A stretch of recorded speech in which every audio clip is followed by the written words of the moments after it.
Hello once again, Niner Faithful, and welcome back to another episode of 49ers Playbook on the channel that's trying to answer the whys and hows of the game. This past Sunday, the 49ers were able to secure a win over the hapless Patriots and get back to 500. Led by strong play from Brock Purdy, Fred Warner, and Nick Bosa, the 49ers look strong. While the offense of the Patriots is, to put it gently, a work in progress, the defense is better than their stats would suggest and probably significantly hurt by the performance of their offense. They play a lot of things well, and what the 49ers were able to do shouldn't just be brushed aside. First, I want to say a huge thank you to Power Brand Systems. They are the ones who have built and host my members' website, jfa49.com. Whether you're a content creator, small business owner, or influencer looking to expand your reach, maximize your potential, and grow your brand, Power Brand Systems is for you. You can check out all their info at powerbrandsystems.com/jonnydel. The link is in the description below. With that, let's jump to the film and see how the 49ers were able to take care of business versus the New England Patriots. You're watching Johnny Dell's Football Academy.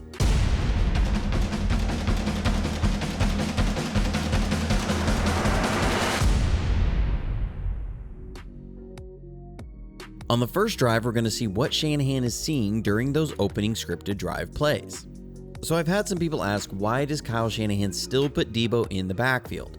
Well, here we're in 11 personnel with one back and one tight end, with the one back being Juszczyk. The Patriots respond with a third safety in the game as the fifth man on the front. You'll see they back out late into a two-high defense. If you notice, that safety, Kyle Duggar, gets beat on the edge and is driven off the ball, and the 49ers get a good gain.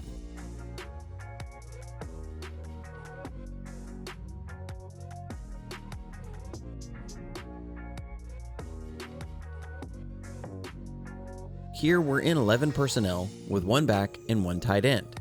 And again, Debo is in the backfield. Now you see the Patriots stay in their base defense. And again, just before the snap, we'll back out into a two-deep defense. Same as before, which will be a two-deep fire zone with two deep and four underneath zones. We're running the Shanahan form of a pin concept, with a deep through route, which looks to attack the near safety for 15 yards, then break to daylight, paired with a deep in or dig route, or what Kyle calls a Dover route. And it puts a middle zone player or deep zone player in a vertical stretch. You can see how the run action sucks up the underneath coverage. Then the deep through route will grab both safeties, and Ayuk breaks wide open for an explosive gain.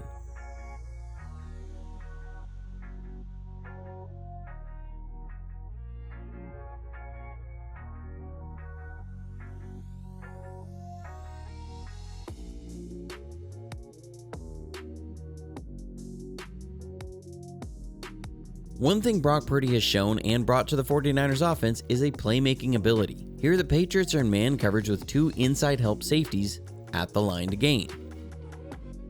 With that, Aaron Banks gets beat on a stunt, and the way Purdy can move, create, and deliver is special.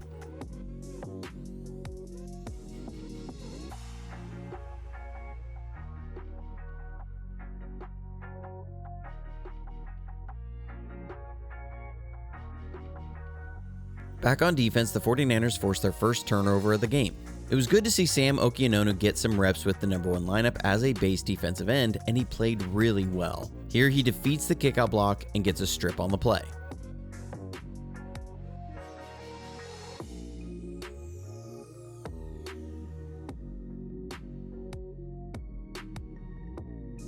Back on offense, we get things going with a big explosive in the run game.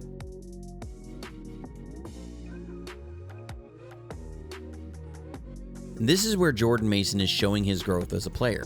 We're running our outside zone, and the lane isn't quite there initially, but instead of trying to cut it back, he keeps pressing the line of scrimmage, allows his second level blocks to develop, and hits the seam when it's there for a big gain. Unfortunately, the drive ends in a field goal.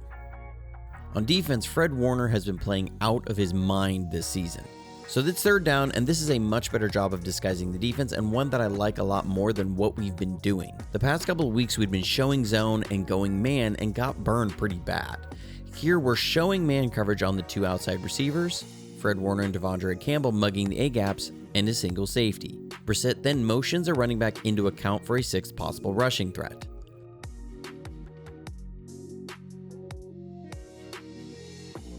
From there, they're going to run a mesh concept paired with a double dig. Brissett is going to want the mesh versus man and the double dig versus zone. Right before the snap, you'll see us back out into cover 2 zone.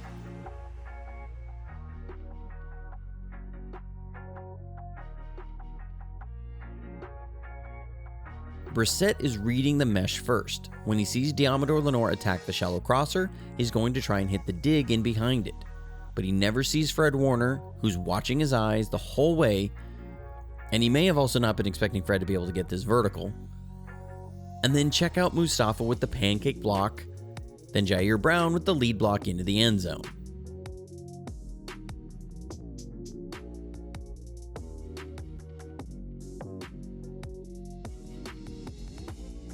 Looking at it from the end zone, Leonard Floyd did a great job using his speed rush to push the tackle vertical and come underneath. It's his pressure that forces the bad decision.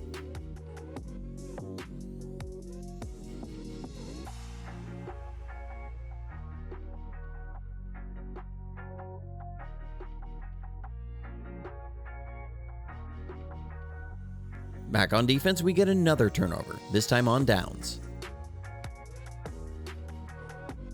For the Patriots, it's 4th and 1, and really it's inches, and they're trying to run a dive play. They want to run this right between the center and guard. It's as simple a play as you get in football. At the snap, Malik Collins, who played a heck of a game, slants across the face of the guard, which is what causes the initial disruption. Then Fred Warner scrapes and fills, with Jair Brown finishing off the running back. Excellent 4th down stop.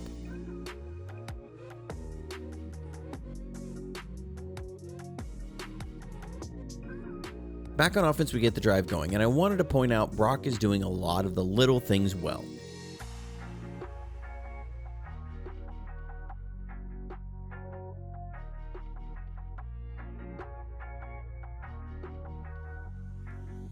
So we're trying to hit a big gain to Ayuk, so we'll run a dagger concept off play action. Jabril Peppers, though, did a great job dropping into the throwing lane, and Peppers played a heck of a game. So with Peppers drop back, Purdy is going to have 2 options for check down, Mason or Kittle. With Peppers voiding the middle, he wants Kittle over the middle. So he's going to give a shoulder fake to divide and move him, then hits Kittle, and it's an 11-yard gain for 1st down.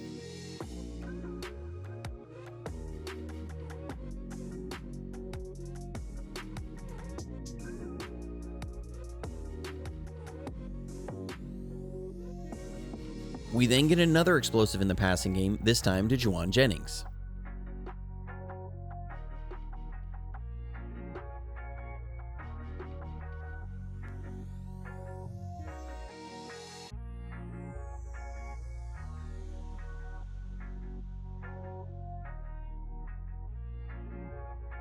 Like I talked about earlier on the big play to Ayuk, we're in 21 personnel, which is a run personnel. The Patriots have their base defense on the field, are showing a single safety pre-snap.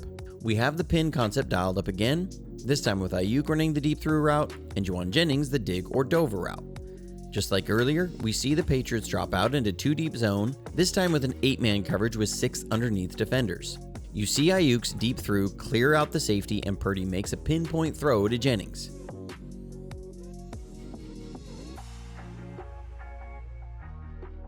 If we take it back though, note how the other safety, Jalen Hawkins, doesn't respect Ayuk's deep through route. This will come up later.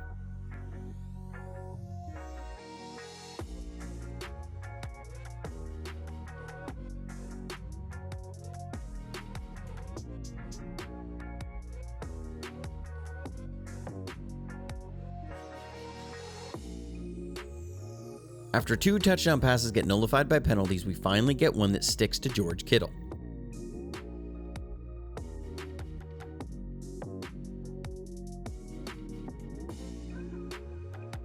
The Patriots are showing cover 0 pre-snap.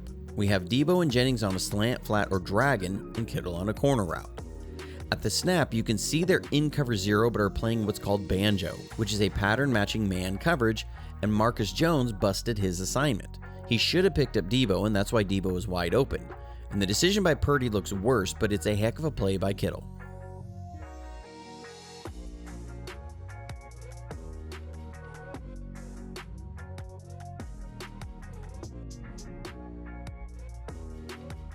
Coming out of the half, though, special teams once again hurts the team as Isaac Arendo fumbles on the kickoff return.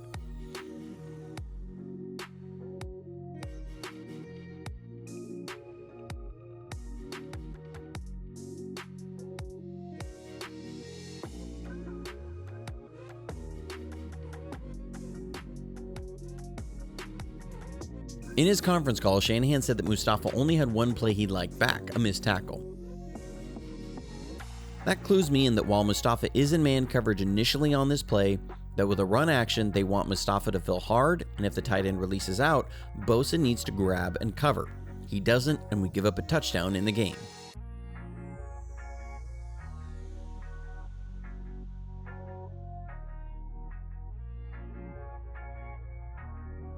But back on offense, we get deep into Patriots territory with a huge explosive.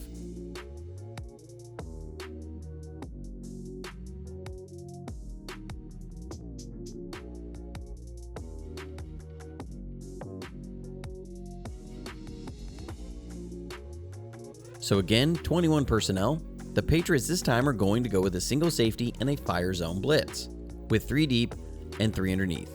Again, we're running the pin concept. This time we have Deebo Samuel running the deep through and Brandon Ayuk running the dig or dover. Remember how on the previous time we ran this, Jalen Hawkins, number 21, wasn't respecting the deep through and looking to attack the dig. Well, they saw the film of that on the sideline, and as Purdy drops back, he sees Hawkins sitting on Ayuk's dig route, and he throws a great ball to Deebo Samuel down the middle for 53 yards.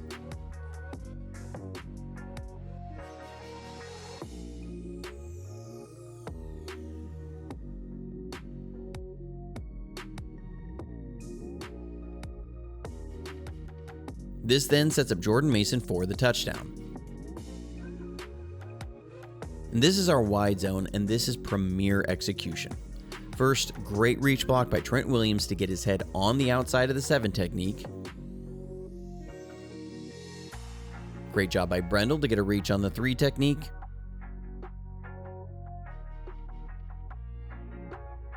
Great job by Banks to get up on the 2nd level. And great job by Deebo Samuel to go pick up 2 guys, and Mason is into the end zone untouched. Great job all around, guys.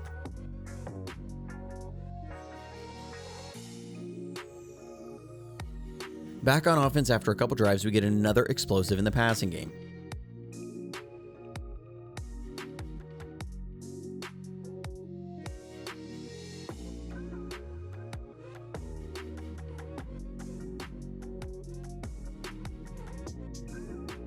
Again, the 49ers are in 21 personnel, with George Kittle split out wide. This time, the Patriots are in cover 4. We're going to run yet another time the pin concept. This time with Juwan Jennings running the deep through and Brandon Ayuk running the dig. We do spice this up with George Kittle running a tree route or a 10-yard out route.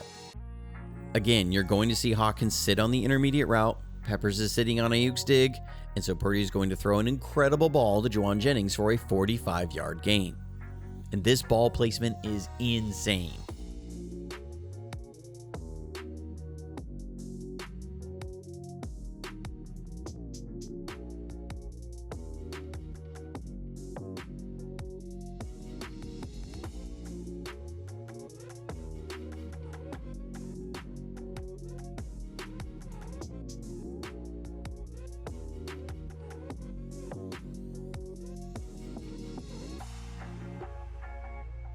The only blemish on the day for Purdy was the interception.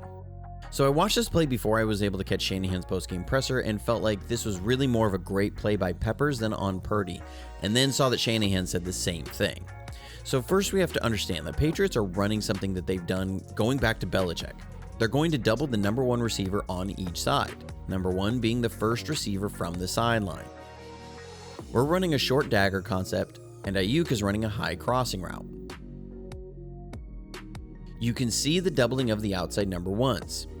There is a bust on Jordan Mason though, and Purdy is expecting Peppers to break in with George Kittle, and Ayuk has inside position, ready for a touchdown. Peppers though bails on his assignment and drops under the pass. I see exactly why Purdy threw this ball. This is one of those plays where you tip your cap to the defense.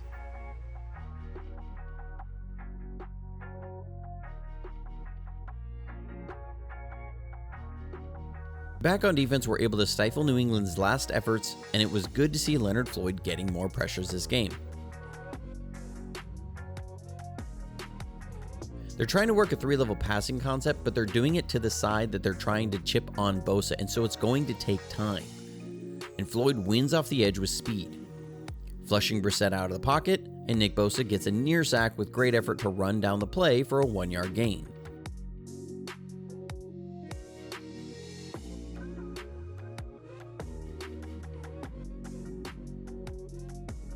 So now, having chipped on Bosa and the play taking too long to develop and Floyd getting home, they're going to try and convert with no chips or doubles to get all 5 receivers into the pattern and get the ball out quick.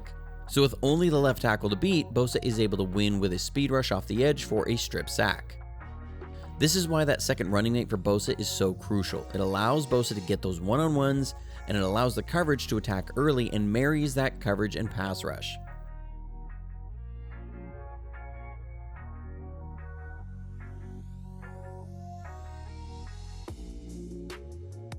Then, to close out the game, the offense gets an explosive in the run game.